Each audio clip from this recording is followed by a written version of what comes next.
Perkenalkan, nama saya Flavella Mubazakafi dari kelas 9G absen 11.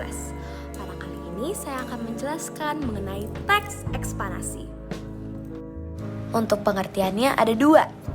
Pertama, teks eksplanasi adalah teks yang menjelaskan tentang proses terjadinya atau terbentuknya suatu fenomena, alam ataupun sosial, menurut Isnatun dan Farida.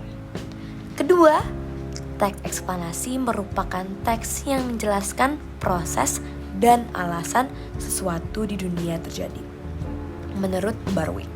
Nah, dari kedua penjelasan tersebut dapat disimpulkan bahwa teks eksplanasi adalah teks yang menjelaskan proses atau alasan sesuatu di dunia ini terjadi, boleh fenomena alam ataupun fenomena sosial.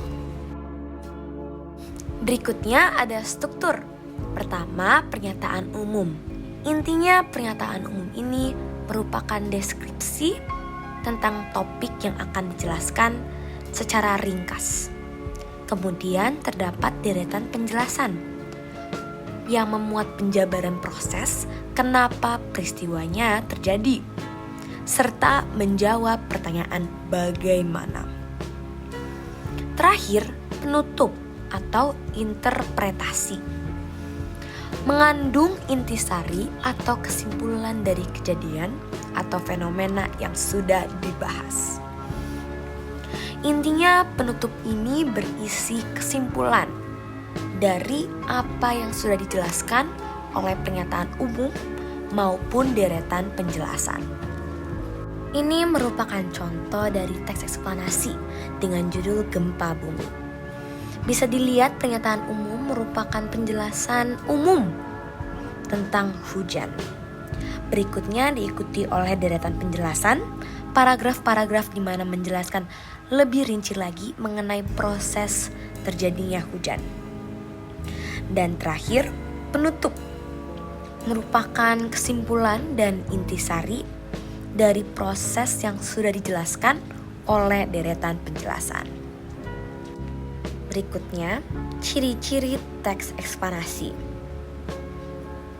Pertama, bersifat informatif dan faktual, serta ilmiah, menggunakan bahasa baku, isi tidak berusaha memengaruhi pembaca, memakai kalimat tidak langsung, dan terakhir tercantum istilah untuk menjelaskan fenomena pada teks eksplanasi tersebut. Kemudian ada ragam topik yang bisa dibahas seperti peristiwa alam, sosial, ilmu budaya, serta ilmu pengetahuan. Oke, selanjutnya ada contoh soal. Saya telah menyiapkan 4 soal dari soal mudah hingga soal sukar. Pertama, soal mudah.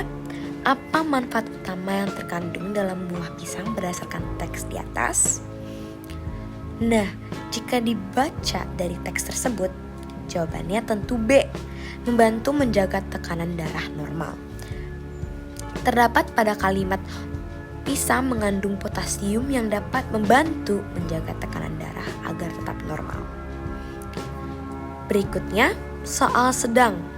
Bagaimana hubungan antara hujan dan siklus air berdasarkan teks di atas? Jawabannya B. Hujan mengalirkan air ke sungai dan kembali lagi ke laut. Kemudian ada 2 soal sukar. Berdasarkan teks di atas, peran penting mikroorganisme dalam siklus alam. Jawabannya adalah B. Mikroorganisme berperan dalam dekomposisi bahan organik dan siklus karbon. Terakhir, dari soal sukar, apa yang dapat disimpulkan dari teks di atas mengenai dampak pemanasan global? Jawabannya adalah C. Pemanasan global menyebabkan perubahan iklim yang memengaruhi ekosistem dan kehidupan spesies. Untuk soal sukar ini diperlukan ketelitian dalam membaca teks eksplanasi serta pemahaman teks tersebut. Baik, sekian dari saya. Pertama-tama saya ingin mengakhiri dengan sebuah quotes yang saya buat sendiri. Tiap perbuatan kita ibaratkan satu huruf yang kemudian akan membuat suatu kata dengan maknanya sendiri.